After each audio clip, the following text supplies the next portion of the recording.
দেখ আজকে সরলরেখার দ্বিতীয় পার্ট। হ্যাঁ দেখ প্রথম যে থিওরি, দুইটি সরলরেখার মধ্যবর্তী কোণ। পাইছিস কি তোদের বইয়ে? নতুন বইয়ে 35 পেজ। দেখ পুরনো বইয়ে কিভাবে আছে। হ্যাঁ তাহলে দুইটি সরলরেখার যে আকার দুই রকম ভাবে দেখাচ্ছি। যে একটা সরলরেখা যদি এরকম থাকে y = m1x + c1 আকারে, আর একটা ধরে যে আছে y = m2x + c2 আকারে। আমাদের বের করতে হবে এই দুইটি সরলরেখার মধ্যবর্তী কোণ। হলো? বা সরলরেখাটা অন্য আকারে থাকতে পারে, কি ax + by + c আকারে। এটা ক্লাস 9 এ শিখছিলি। হ্যাঁ তাহলে এরকম করে আমি পরেরটাও দেখিয়ে দিচ্ছি, অসুবিধা নেই। তাহলে এই দুইটি সরলরেখার মধ্যবর্তী কোণ, তাহলে এই দুইটি সরলরেখা যে কোণ করে আছে, হ্যাঁ সেই কোণটা আমাদের বের করতে হবে। হলো? দেখ ভালো করে শুনবি, যে কোনো দুইটি সরলরেখা যদি এরকম করে থাকে, তাহলে দুইটি সরলরেখার মধ্যবর্তী কোণ দুই ভাবে হতে পারে। দেখা যদি এটা থিটা হয়, তাহলে এখানে এটাও কত? থিটা। আর এই দিকেরটা দেখতো, এই দিকেরটা কি? তাহলে এটা যদি থিটা হয়, তাহলে এটা কত? 180 ডিগ্রি মাইনাস থিটা। তাহলে কি হচ্ছে, আমাদের দুইটি সরলরেখার মধ্যবর্তী কোণ থিটা হতে পারে আর 180 মাইনাস থিটা হতে পারে। হলো? তাহলে দুই রকম কোণ আসতে পারে। এবার দেখ, তাহলে এই দুইটি সরলরেখা, মানে আমরা যখন কোনো সরলরেখা অঙ্কন করি সেটা কি এক্স অক্ষের সঙ্গে। দেখ এক্স অক্ষের ধনাত্মক দিকের সঙ্গে কোণটা থাকে না? যে সরলরেখার অন্তর্গত যে কোণটা থাকে সেটা কি এক্স অক্ষের কি ধনাত্মক দিকের সঙ্গে। তাহলে এখানে দেখ বইয়ে দুইটা সরলরেখা আছে, একটা কত এবি, একটা সিডি। লক্ষ্য করতে পারছিস কি? এবি একটা সিডি টাকা, যে একটা এবি সরলরেখা এই বইয়ের মতোই দিচ্ছি, একটা এবি সরলরেখা এরকম করে নিয়েছে। হলো? আর একটা সিডি সরলরেখা, মানে এরকম করে বিভিন্ন রকম ভাবে এখানে নিতে পারি। বইয়ের এইভাবেই যে নিতে হবে এমন কোনো ব্যাপার নেই। তাহলে আমরা বললাম যে একটা সরলরেখা, তাহলে যে এটা প্রথম সরলরেখা, তাহলে এটা সেই 1 নম্বর সরলরেখাটা, আর এটা হচ্ছে কত 2 নম্বর সরলরেখাটা। তাহলে এটা হচ্ছে সেই 2 নম্বর সরলরেখাটা। হলো? তাহলে এই সরলরেখা প্রথম সরলরেখার প্রবণতা মানে কি হচ্ছে tan থিটা বা tan আলফা। আমরা যদি এই কোণটাকে আলফা ধরি, এই কোণটাকে যদি আলফা ধরি, হলো? তাহলে প্রথমটার যে প্রবণতা, তাহলে এখানে m1 যে মানটা দেওয়া আছে, m1 টা অ্যাকচুয়াল কি tan কার মান? আলফার মান। হলো? প্রথমটা প্রবণতা কি হয়? tan থিটা হয় না? এখানে আলফা কোণ যদি হচ্ছে কি হচ্ছে tan আলফা। একই রকম ভাবে আমরা এই কোণটা যদি বিটা ধরি, দেখ বিটা, তাহলে এখানে কত হচ্ছে? এখানে m2 এর যে মানটা সেটা কত হবে? tan কত? বিটার সাথে ইকুয়াল। হলো? এবার দুইটি সরলরেখার মধ্যবর্তী কোণ, ভালো করে শুনবি কিন্তু। তাহলে মধ্যবর্তী কোণ যদি আমরা এই ধরলাম যে দুইটি সরলরেখার মধ্যবর্তী কোণ কত? থিটা করে আছে। হলো? তাহলে এখানে থিটা ধরতে পারি, আর হচ্ছে এটা, দেখ এটা হতে পারে। তাহলে দুটো একটা বের করলেই দেখ obviously অপরটা অটোমেটিক্যালি বের চলে আসছে, আসবে না? দেখ এটা যদি বের করতে পারি, এটা একটা সরলরেখা 180 ডিগ্রি, তাহলে 180 ডিগ্রি থেকে এই থিটার মানটা বাদ দিলেই কি অপর কোণটা পেয়ে যাচ্ছে। হলো? তাহলে এখানে বইয়ে দেখ, বইয়ে একটা থিটা একটা কত ফাই ধরছে, ফাই হিসেবে ছবিতে দেখাইছে। হলো? কিন্তু এখানে সেই ফাইটা অ্যাকচুয়াল কত 180 ডিগ্রি মাইনাস কত থিটা। হলো? এবার ক্লাস 8 এ একটা থিওরি শিখেছিলি, দেখ যে আমরা যেটা জানছিলি যে একটা ত্রিভুজের বহিস্থ কোণ কি হয়? একটা ত্রিভুজের যে কোনো একটা ত্রিভুজের সেটা হচ্ছে এদিকে বহিস্থ কোণ, অন্তর্বর্তী কি দুই কোণের যোগফলের সমষ্টির সমান, মানে যোগফলের সমান। হলো? তাহলে এখানে বহিস্থ কোণটা কি হচ্ছে? অন্তস্থ দুইটি যে কোণ আছে সেই কোণ দ্বয়ের কি যোগফলের সাথে সমান। তাহলে এখানে আমরা কি পেয়ে যাচ্ছি? তাহলে এখান থেকে ছবি এত কিছু লেখাচ্ছি না কিন্তু, হ্যাঁ সেই থিওরিগুলো একদম শর্টকাট দেখাচ্ছি। দেখ তাহলে এই যে বহিস্থ কোণ, তাহলে সুতরাং এখান থেকে আলফা ইকুয়াল কি পেয়ে যাচ্ছি? আলফার যে মানটা সেটা কত? Beta plus theta. তাহলে বিটা প্লাস থিটা পেয়ে যাচ্ছি। তাহলে আমাদের তো টার্গেট হচ্ছে দুইটি সরলরেখার মধ্যবর্তী কোণ নির্ণয়। আমাদের এখানে আলফা বিটা তো জানা মান, এটা তো দেওয়াই আছে, আমাদের নির্ণয় করতে হবে কি থিটা। হলো? তাহলে আমরা এখানে থেকে থিটার মানটা বের করব। তো থিটা কি হচ্ছে? Alpha minus beta. তাহলে এবার দেখ আমাদের যে মানগুলো জানা সেটা হচ্ছে tan আলফা tan বিটা। দেখ m1 যে মানটা সেটা কার মান? tan আলফার মান। তো আবার m2 এর যে মান সেটা কত? tan বিটার মান। হলো? তাহলে আমাদের জানা হচ্ছে tan আলফা tan বিটার মান, কিন্তু এখানে শুধু আলফা বিটা দেখতে পাচ্ছি। হলো? তাহলে কি হচ্ছে? আমাদের উভয় দিকে এবার tan নিতে হবে। তাহলে উভয় দিকে যদি আমরা tan নেই, তাহলে দেখ tan থিটা এদিকে তাহলে কত হচ্ছে? tan alpha minus beta. এবার tan আলফা মাইনাস বিটা সূত্রে অ্যাপ্লাই কর। তাহলে tan a মাইনাস b কি হচ্ছে? tan আলফা মাইনাস কত? tan beta by 1 plus tan alpha tan beta. হলো? এবার এখান থেকে আমরা সহজেই নিতে পারছি যে tan আলফার ভ্যালু কত? tan আলফার যে ভ্যালু সেটা কত m1, তাহলে আমরা লিখতে পারছি m1 মাইনাস কত m2 আর নিচে 1 প্লাস m1 m2। আচ্ছা দেখ এটা হচ্ছে থিটার ভ্যালু মানে tan থিটার ভ্যালু, আমাদের তো কার মান লাগবে থিটা, তাহলে থিটাটা কি হয়ে যাবে ট্যানটা এদিকে চলে আসলে সেটা হচ্ছে tan ইনভার্স বলা হয়, বুঝলো ইনভার্স ফাংশন, যেটা ক্লাস 12 এ আরো ভালোভাবে আছে। দেখ তোদের বইয়ের শেষে লাইনটা একটা লেখাও আছে যে tan ইনভার্স x, এই ইনভার্স ফাংশনটা 12 এ আরো ভালো বিস্তারিত ভাবে করতে পারবো। সেটা থিটাটা কি হচ্ছে tan ইনভার্স কত হচ্ছে tan ইনভার্স কত m1 minus m2 divided by 1 plus কত m1 m2। এই যে tan ইনভার্স ব্যাপারটা কি বলতো, তাহলে যে কথার কথা এটা ক্যালকুলেট করে পেলাম 1, তাহলে আমরা কি লিখবো, তাহলে যে কথার কথা পেলাম থিটা ইকুয়াল যে tan ইনভার্স কত হচ্ছে 1 ভাবতে হবে 1 কত ডিগ্রির মান, তাহলে tan ইনভার্স 1 মানে আবার কত tan 45 মানে পাই বাই 4। এবার tan ইনভার্স tan আউট হয়ে সেই ডিগ্রিটা শুধু কোণটা পেয়ে যাবো কত পাই বাই 4। এইবার আমরা কোণটা নির্ণয় করতে পারি, বুঝলো। তাহলে ইনভার্স ফাংশন পরবর্তী ক্লাসে বিস্তারিত আছে, হ্যাঁ তাহলে এইভাবে আমরা কোণগুলো নিতে পারবো। তাহলে আমরা দেখলাম যে দুইটি সরলরেখার মধ্যবর্তী কোণ কত হয়ে যাচ্ছে, মধ্যবর্তী কোণ যদি থিটা হয় তাহলে সেই থিটার মানটা এইভাবে আমরা বের করতে পারি। আচ্ছা সেই থিটাটা এবার দেখ মধ্যবর্তী কোণ যেমন থিটা, এবার তো এমনও হতে পারে যে এই কোণটা থিটা, এটা তাহলে কত হবে 180 মাইনাস থিটা, ঠিক আছে। তাহলে এখানে নির্দিষ্ট অথবা দেখ এখানে এই যে পার্টটা যদি ভাবিস, আচ্ছা এটা যদি আলফা হয়, দেখ এটা যদি এখানে থিটা হয় তাহলে এই যে নির্দিষ্ট ভাবে এখানে আমরা থিটার জায়গায় এই যে যেমন এটা থিটা হওয়া সম্ভব, আমি যদি থিটা কোণটাকে এটাকে ভাবি তাহলে তখন এটা কত হয়ে যাবে 180 মাইনাস থিটা। আচ্ছা এটা যদি 180 মাইনাস থিটা হয়ে যায় তাহলে কি রকম দেখতে পাচ্ছি দেখতো, তাহলে এখানে থিটার জায়গা হয়ে যাচ্ছে 180 ডিগ্রি মাইনাস কত থিটা, আর এদিকে কত হবে আবার আলফা মাইনাস বিটা, ঠিক আছে। তাহলে এখানে এবার যদি আমরা tan নিয়ে নিচ্ছি, tan নিলে কি হচ্ছে tan 180 মাইনাস থিটা ইকুয়াল কত হচ্ছে tan আলফা মাইনাস বিটা। তাহলে এখান থেকে একই রকম ভাবে আচ্ছা tan 180 মাইনাস থিটা কি হয় রোটেশন করলে, দেখ এই যে tan 180 মাইনাস থিটা মানে এখানে থাকছে দ্বিতীয় পদে কি মাইনাস হয়, তাহলে এটা হচ্ছে মাইনাস tan থিটা, হ্যাঁ। আর এইদিকে দেখ tan আলফা মাইনাস বিটা আর ক্যালকুলেট করছি না, টাকা এই tan আলফা মাইনাস বিটার ভ্যালুটা কত আসছে, tan আলফা মাইনাস বিটার যে ভ্যালু সেটা হচ্ছে m1 minus m2 divided by কত, তাহলে এখানে একবারে করে দিচ্ছি, হ্যাঁ যে m1 minus m2 divided by 1 plus m1 m2 হলো। তাহলে tan থিটার যে ভ্যালুটা এখান থেকে আমরা কত পেয়ে গেলাম যে মাইনাস অফ কত m1 মাইনাস m2 হলো, আর নিচে 1 প্লাস m1 m2। তাহলে থিটার ভ্যালু এখানে কি হচ্ছে মাইনাস অফ, দেখ এই যে tan কত হচ্ছে tan ইনভার্স, তাই না, এখানে যে থিটার ভ্যালুটা আমরা এখান থেকে পাচ্ছি tan ইনভার্স কত tan ইনভার্স, দেখ tanটা দিয়ে চলে গেল tan inverse minus of m1 minus m2 divided by 1 plus m1 m2।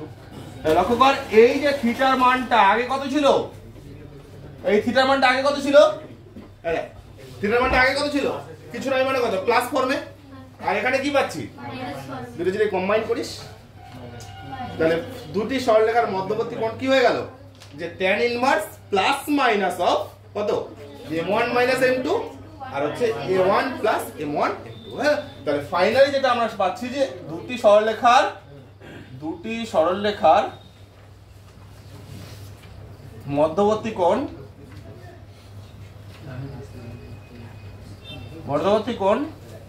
Theta সমান কত হচ্ছে tan inverse plus minus of m1 minus m2 1 plus m1 m2। এটাই আমাদের মেইন সূত্র, এটা আমাদের মনে রাখতে হবে, হলো। তাহলে এটা হচ্ছে প্রথম থিওরি যে দুইটি সরলরেখার মধ্যবর্তী কোণ নির্ণয় টুক। এবার দেখ তাহলে এইরকম ফর্মে বললাম যে সরলরেখা কি y equal m1x plus c1, যেটা করে দিলাম সেই জায়গায় থাকতে পারে, অথবা সরলরেখা আরেকটা আকার কি যেমন a1x প্লাস b1y প্লাস কত c1 ইকুয়াল 0, সরলরেখাটা তো এরকমও থাকতে পারে। আরেকটা আমি সরলরেখা নিচ্ছি যে a2x প্লাস b2y প্লাস কত c2। তাহলে যদি বলা হয় যে এই সরলরেখাদ্বয়ের মধ্যবর্তী কোণ টোটাল একই নিয়মে আসবে, তাহলে প্রথমে সরলরেখাটাকে আগের আকারে বানিয়ে নিতে হবে। যদি আগের আকারে বাড়িয়ে নেই কি পাচ্ছি সরলরেখাটাতে বল b1y তাহলে কত হচ্ছে -a1x তাই না মাইনাস কত রে c1 তাহলে y কত পাচ্ছিস -a1 বাই b1 তার সাথে কত x প্লাস অফ মাইনাস কত c1 বাই b1 তাহলে দেখ সহজেই বুঝে যাচ্ছিস তাহলে এখানে m1 কত বল তাহলে এই যে এবার m1 প্রথম সরলরেখার ক্ষেত্রে m1 হয় তাহলে y ইকুয়াল কি হয় m1 দেখ x প্লাস কত এই সিটাকে এটা c1 যেহেতু c1 আছে কথার কথা এটা নতুন একটা নামকরণ করলাম তাহলে আমি এটাকে লিখতে পারি y equal m1 x plus c1 যেহেতু c2 আছে তাহলে নাম দিলাম ধরে যে c3 তাহলে একটা সরলরেখাটা আগের মতো চলে আসলো না তাহলে m1 হিসেবে আমরা কাকে কম্পেয়ার করছি m1 হিসেবে যেটা হচ্ছে সেটা হচ্ছে কত মাইনাস অফ a1 বুঝতে পারলাম কি একই রকম ভাবে দেখ যদি দ্বিতীয়টা আমরা বের করি দ্বিতীয়টার দিকে দেখা কত হচ্ছে b2x b2y ইকুয়াল হচ্ছে মাইনাস অফ a2x মাইনাস কত c2 তাহলে y এর মান আমরা পেয়ে যাচ্ছি মাইনাস অফ a2 বাই কত b2 তার সাথে হচ্ছে x প্লাস মাইনাস অফ কত c2 বাই b2 এটাকে আমরা এরকম ফর্মে লিখতে পারি y ইকুয়াল m2x প্লাস কত c4 তাহলে দেখ এখান থেকে সহজেই বোঝা যাচ্ছে যে m1 এর মানটা আমরা কাকে ধরছি তাহলে এখানে m1 কোনটা হচ্ছে -a1 by b1 R m2 কত হচ্ছে -a2 বাই b2 তাহলে আবার এইরকম ফর্মে যদি থাকে তাহলে সরলরেখাটার এই যে দুটি সরলরেখার মধ্যবর্তী কোণ সূত্র তো এটাই তাহলে সূত্রটা কিভাবে কনভার্ট হয়ে যাবে দেখ তো tan ইনভার্স বল এবার প্লাস মাইনাস অফ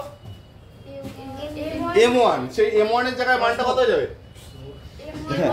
মাইনাস কত a1 বাই b1 আচ্ছা মাইনাস m2 টা কি হয়ে যাবে এখানে দেখ প্লাস হয়ে যাবে না প্লাস তাহলে কত হচ্ছে a2 বাই b2 আর নিচে বল এখানে 1 প্লাস m1 m2 তার মানে মাইনাস a1 বাই b1 আবার মাইনাস a2 বাই b2 ঠিক লিখলাম দেখ পরের লাইনে লসাগু করে এবার তাহলে কি হচ্ছে tan ইনভার্স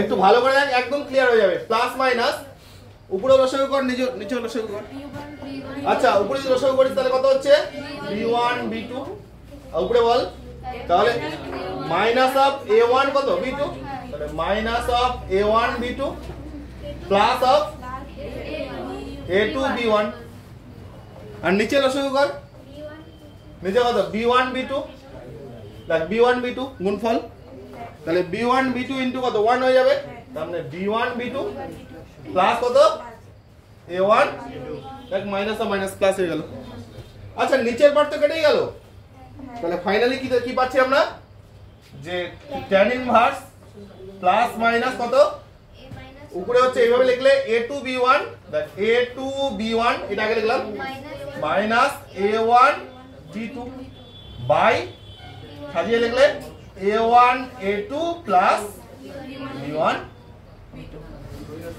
তাহলে এটা হচ্ছে তাহলে দুইটি সরলরেখার মধ্যবর্তী কোণ থিটা যেমন এটা হতে পারে তেমনি দুইটি সরলরেখার মধ্যবর্তী কোণ থিটা সমান সমান এটাও হতে পারে হ্যাঁ যদি সরলরেখাটা এই আকারে দেওয়া থাকে ঠিক আছে এটা হচ্ছে পরের টাইপ নে কর আচ্ছা এবার দেখ বিশেষ পার্টগুলো হ্যাঁ যেখান থেকে আমরা দেখলাম যে দুইটি সরলরেখার মধ্যে কোণ আমরা এইভাবে নির্ণয় করতে পারি এবার কিছু কোণ যদি সরলরেখা দুইটা সমান্তরাল হওয়ার শর্ত কখন কোন শর্তে সমান্তরাল হবে কোন শর্তে লম্ব হবে এগুলো আমরা বের করব এবার হ্যাঁ দেখ লেখ যে দুইটি সরলরেখা সমান্তরাল হওয়ার শর্ত লেখ এবার দুইটি সরলরেখা সমান্তরাল হওয়ার শর্ত আচ্ছা যদি সমান্তরাল হয় তাহলে তাদের মধ্যে কি কোনো কোণ থাকবে ভালো করে শোন সমান্তরাল হলে তো কোনো কোণই থাকছে না দুইটি সরলরেখা সমান্তরাল হলে সেখানে থিটার ভ্যালুটা কত হয়ে যাচ্ছে থিটার ভ্যালুটা 0 আচ্ছা এবার যদি ইকুয়েশনের মধ্যে থিটার ভ্যালুটা 0 বসিয়ে দেই তাহলে সমীকরণটা কেমন হচ্ছে দেখতো 0 ইকুয়াল tan ইনভার্স কত হচ্ছে প্লাস মাইনাস অফ কত হচ্ছে m1 minus m2 divided by 1 plus m1 m2 তাই না এটা তো 0 ডিগ্রি হয়ে গেল দুটি সমান্তরাল সরলরেখা তার মধ্যে কোনো কোণই নাই হ্যাঁ তাহলে সমান্তরাল সরলরেখার মধ্যে কোণ কত হচ্ছে 0 হয়ে যাচ্ছে তাহলে যদি এই tan ইনভার্স এদিকে নেই তাহলে কত tan 0 এবার দেখো tan ইনভার্স এদিকে নিলে আবার tan 0 ডিগ্রি হলো। তাহলে এখানে এই যে 0 ডিগ্রি যখন হচ্ছে সেটা plus minus of m1 minus m2 by 1 plus m1 m2 হলো। তাহলে এখানে tan 0 এর ভ্যালু কত? 0। ঠিক আছে, তাহলে এখানে plus minus of m1 minus m2 divided by 1 plus m1 m2। আচ্ছা লক্ষ্য করো 0 এর সাথে যদি এই পার্টটা গুণ করা যায় 0 ই হলো। তার মানে আলটিমেট এটা কি হচ্ছে যে m1 মাইনাস m2 ইকুয়াল কত হয়ে যাচ্ছে? 0 হলো। আমরা প্লাস মাইনাস আউট করে দিলে এখানে এটা ইমপ্লাই করছে m1 ইকুয়াল কত হচ্ছে? m2। তাহলে দুইটি সরলরেখা সমান্তরাল হলে কি হবে? তাদের প্রবণতা দ্বয়ের যে মানটা সেটা কি হয়ে যাবে? ইকুয়াল হয়ে যাবে। দেখ যখন এই যে একটা সরলরেখা, এটা অক্ষ আমি x অক্ষ বললাম, একটা সরলরেখা এইভাবে আছে, একটা এইভাবে আছে, তাহলে এখানে সমান্তরাল মানে কি এই কোণ কি থাকবে? সেম থাকবে।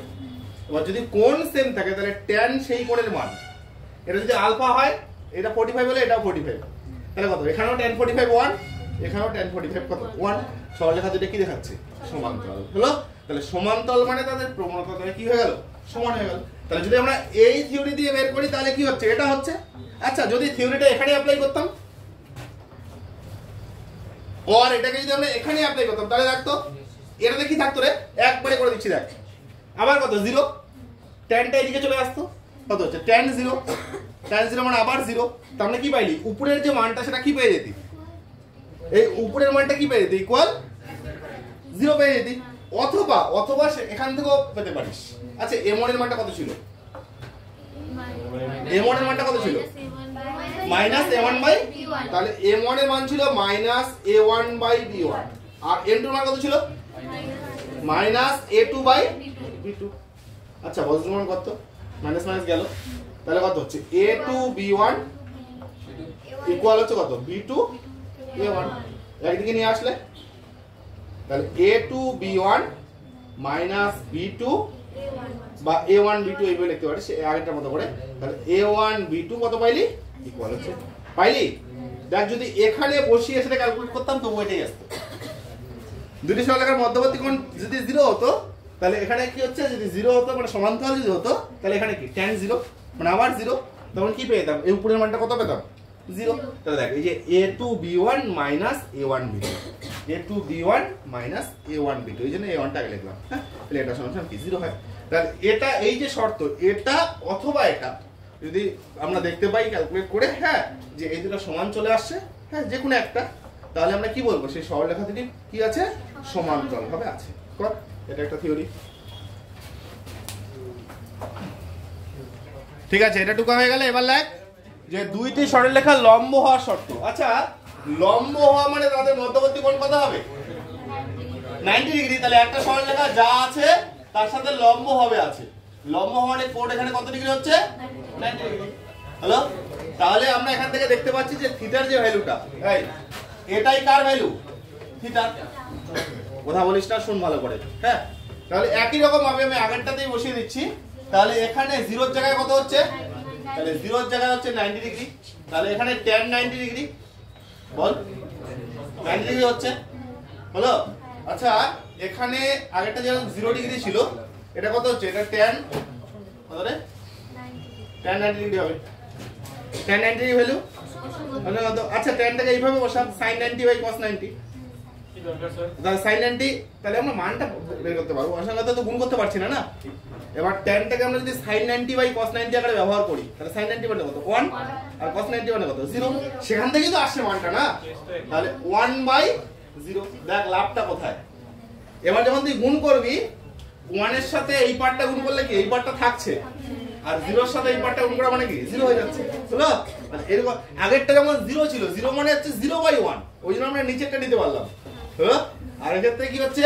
তাহলে যখন 0 ছিল তখন কি ধরে যে a বাই b এদিকে আছে 0, তাহলে এখানে দেখা তো 1, তাহলে এটা ব্যাপারটা এরকম হলো, এটা 1 ইনটু a মানে a ইকুয়াল পেয়ে গেলাম আমরা 0।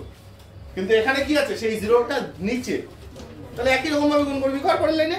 তাহলে এখানে আমরা কি দেখতে পাচ্ছি? এখানে বল যে 1 প্লাস m1 m2 ইকুয়াল কত? 0। খুব দেখ গুরুত্বপূর্ণ একটা শর্ত, যে m1 m2 কত হচ্ছে? -1। তাহলে যদি প্রবণতাদ্বয়ের গুণফল -1 হয় তাহলে আমরা বলবো সরলরেখা দুটি পরস্পর কি লম্বভাবে আছে। হলো? তাহলে এটা হচ্ছে একটা, যখন m দিয়ে দেওয়া থাকবে। হলো? আচ্ছা যদি ab দিয়ে দেওয়া থাকে তাহলে এখান থেকে কি পাবি বল? এই যে নিচেরটা কত হয়ে যাবে? নিচেরটা ইকুয়াল 0 হয়ে যাবে। দেখ এখানে যখন ক্যালকুলেট করব ওইটাই চলে আসবে। আর m1 এর মান যদি আমরা বসিয়ে দেখার চেষ্টা করি, or m1 মানে -a1/b1 আবার কত -a2/b2 ইকুয়াল কত -1। তাহলে এখানে কত পাচ্ছিস যে a1 a2 ইকুয়াল হচ্ছে এটা ওদিকে গেলে -b1, তাহলে একদিকে নিয়ে আসলে a1 a2 b1 b2 equal কত 0। লক্ষ্য কর আমরা আগে যেটা পেয়েছিলাম নিচের পার্টটা সেটাই কিন্তু আছে। তাহলে এটা হচ্ছে কি দুইটি সরলরেখা লম্ব হওয়ার শর্ত।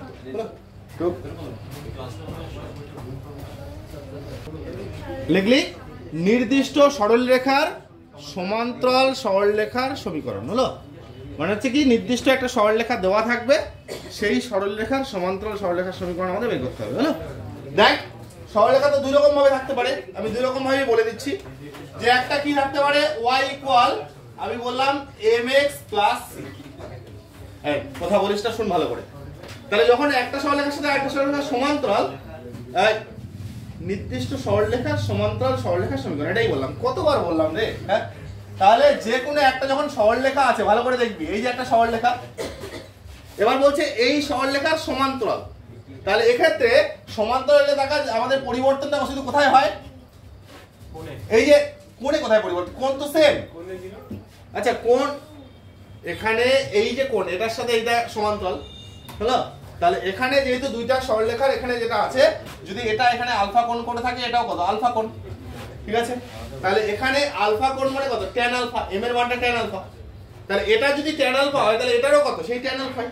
কিন্তু পরিবর্তনটা কোথায় হয়? শুধু c তে কি হয় না? এটা c যেটা আমরা হাইড করতাম এখানে কি নিচের দিকে আছে, যেটা c টা এখানে কি নেগেটিভ দেখাচ্ছে, সেই দিকে অংশ আকার করছিলাম না। তাহলে এখানে কি হচ্ছে, যদি আমি সরলরেখাটা এইভাবে ভাবছিলাম, এটা কি এটাকে করছিল না c। ঠিক আছে, y equal mx plus c। তাহলে এটা যদি c হয় তাহলে c টা এবার যখন সমান্তরাল হবে তখন এই c টা কি আর c থাকবে? c টা যেহেতু এর সমান্তরাল এইভাবে হলো, তাহলে কি c টা পরিবর্তন হয়ে গেল না? তাহলে পরিবর্তন কোথায় হচ্ছে? শুধুমাত্র c তে। কোণে কোনো পরিবর্তন হবে? আগেও যে কোণ, পরেও। আমরা তো এখনই দেখলাম সমান্তরালের ক্ষেত্রে কি হয়, m1 ইকুয়াল m2। তাহলে সমান্তরাল যদি এটা m1 হয় এটা হচ্ছে m2 হয়, তাহলে সমান্তরালের ক্ষেত্রে কি হবে? দুইটা ইকুয়াল হয়ে যাবে। তাহলে এই সরলরেখার সমান্তরাল সরলরেখার সমীকরণ কি হবে? যে y ইকুয়াল m টা m এই থাকবে, তার সাথে কত x। কারণ যদি এটা m1 ধরিস, পরেরটা যদি m2 ধরিস, আরে m1 আর m2 তো ইকুয়াল, তাহলে আগেরটা যদি m হয় তাহলে পরেরটাও কি হবে? m ই হবে। আর পরিবর্তন হবে কোথায়? শুধুমাত্র এখানে। তাহলে c টা হয়ে গেল কত? c1 বা কে ধরতে পারিস। তাহলে এই সরলরেখার সমান্তরাল সরলরেখার সমীকরণটা হচ্ছে এটা। হলো? তাহলে এটা এরকম ভাবে লিখতে পারি যে এই সরলরেখার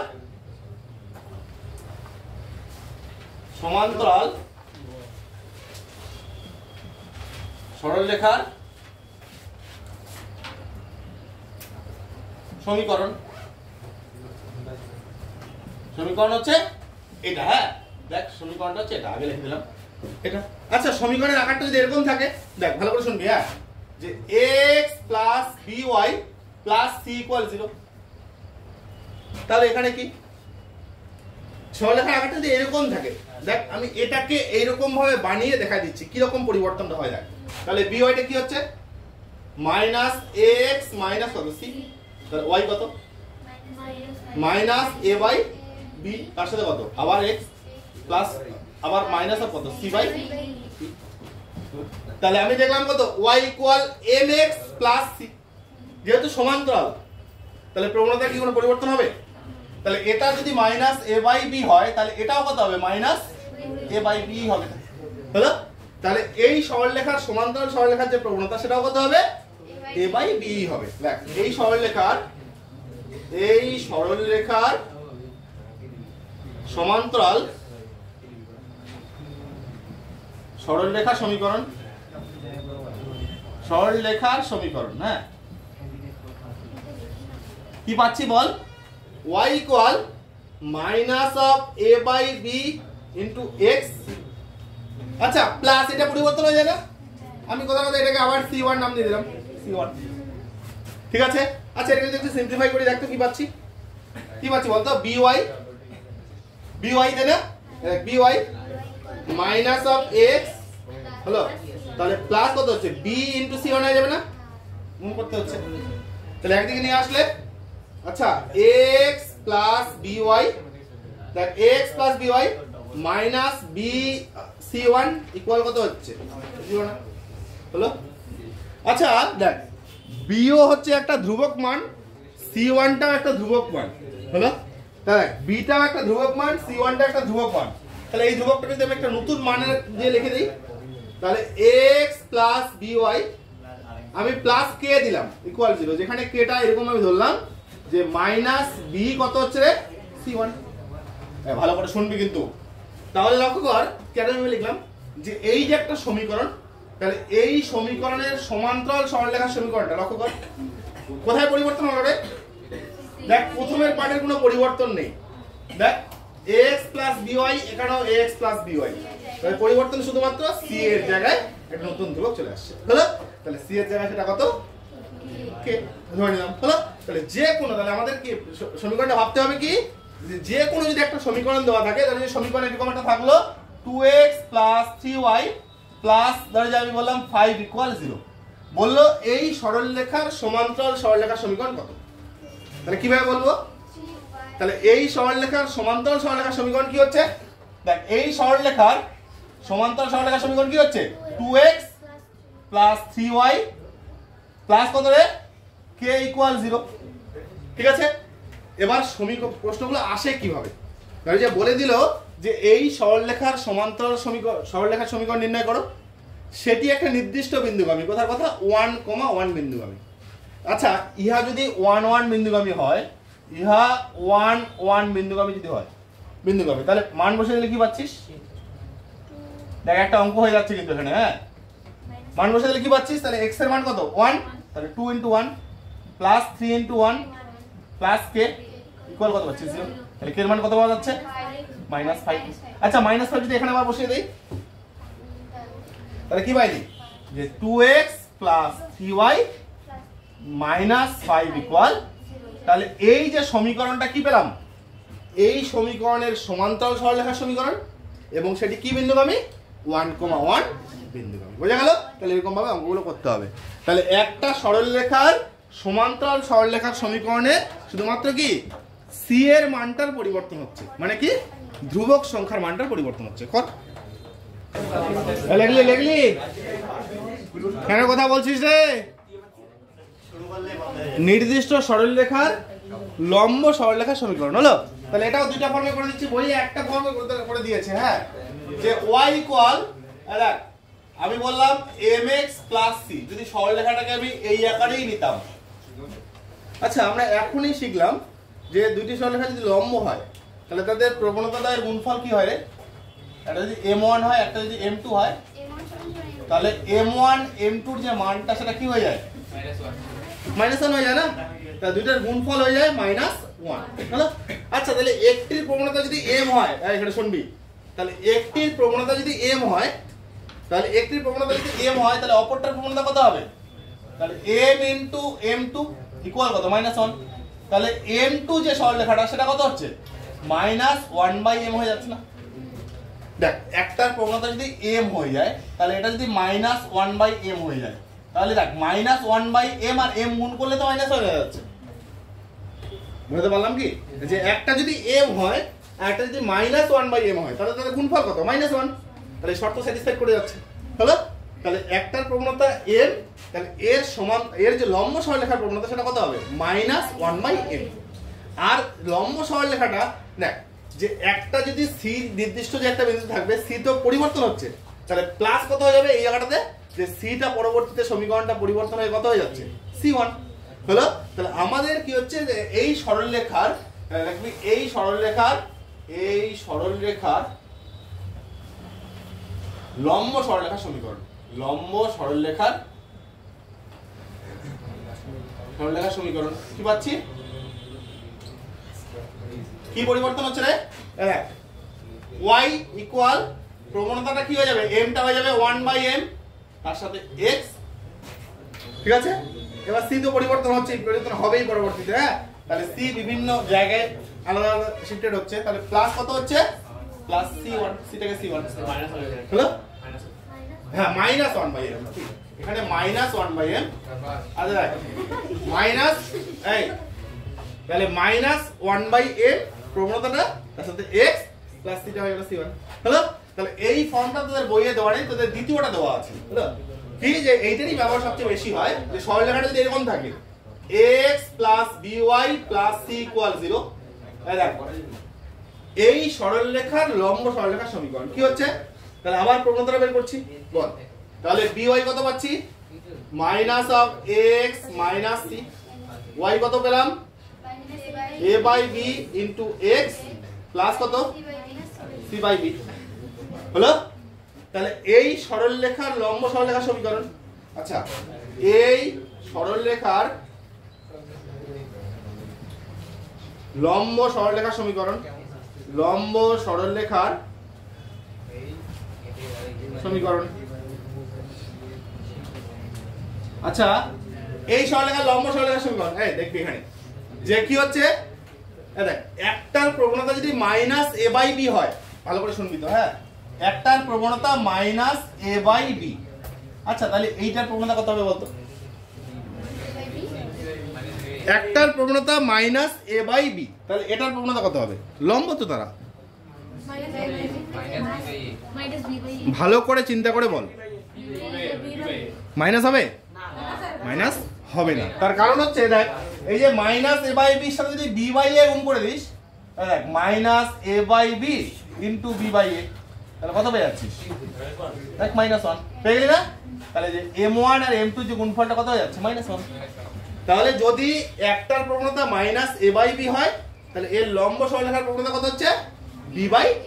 তাহলে লিখবি এই সরলরেখার লম্ব সরলরেখার সমীকরণ কি হচ্ছে, কি হবে বল, y ইকুয়াল, এই প্রবণতাটা পরিবর্তন হয়ে যাবে, এই শুনবি, এই প্রবণতাটা পরিবর্তন হয়ে যাবে, তাহলে প্রবণতাটা কি হয়ে যাবে, b/a, তার সাথে কত x, আর ধ্রুবকটা পরিবর্তন হয়ে কত হচ্ছে, আমরা c1 করে দিচ্ছি হলো। এবার এটা সিম্পলিফাই কর, আবার আগেরটা মতো করে লসাগু কর, লসাগু করলে কত পাচ্ছি এখানে, দেখ ay dx প্লাস কত রে, ac1।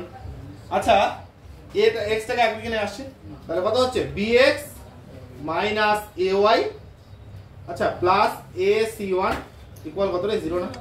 আচ্ছা, এও একটা ধ্রুবক, c1 একটা ধ্রুবক, তাহলে এটাকে আমরা k হিসেবে নিচ্ছি।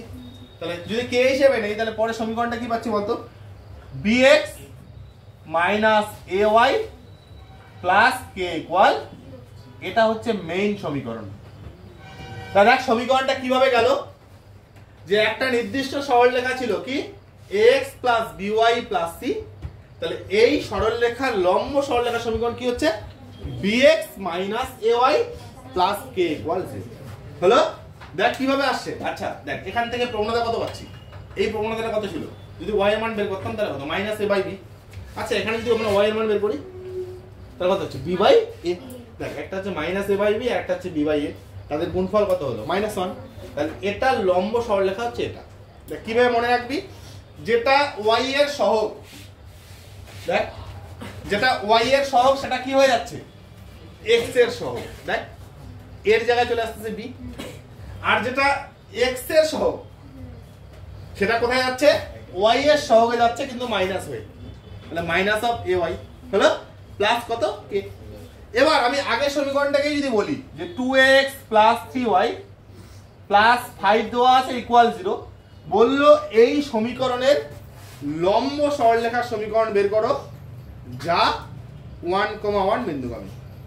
তাহলে কিভাবে হবে, তাহলে এই সরলরেখার লম্ব সরলরেখার সমীকরণ কি হচ্ছে, তাহলে এই যে b হচ্ছে এটা আগে আসবে তাই না, তাহলে কত হচ্ছে 3x মাইনাস a, a মানে হচ্ছে 2, তার সাথে কি মাইনাস হবে, তাহলে -2y, কি লিখবো, প্লাস ইকুয়াল কত, আমি কি বললাম, ইহা যদি 1,1 বিন্দুগামী হয়,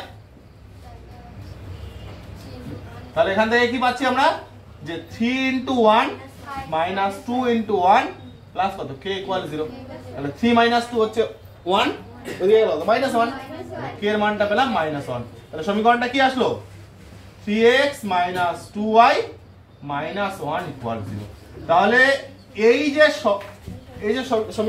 সমীকরণটা দেওয়া আছে বা সরলরেখার সমীকরণ দেওয়া আছে এর লম্ব সরলরেখার সমীকরণ কত হচ্ছে সরলরেখার সমীকরণ হচ্ছে এটা ইহা আবার কি বিন্দুগামী 1, 1 বিন্দুগামী তাহলে সূত্রটা শেখা হলো এরকম টাইপের একটা অঙ্ক শেখা হলো তাহলে মনে রাখতে হবে কি যে এই যে এটা একটা সরলরেখা তাহলে এই সরলরেখাটার লম্ব সরলরেখার সমীকরণ হচ্ছে এইভাবে পরিবর্তন হয় ঠিক আছে এটা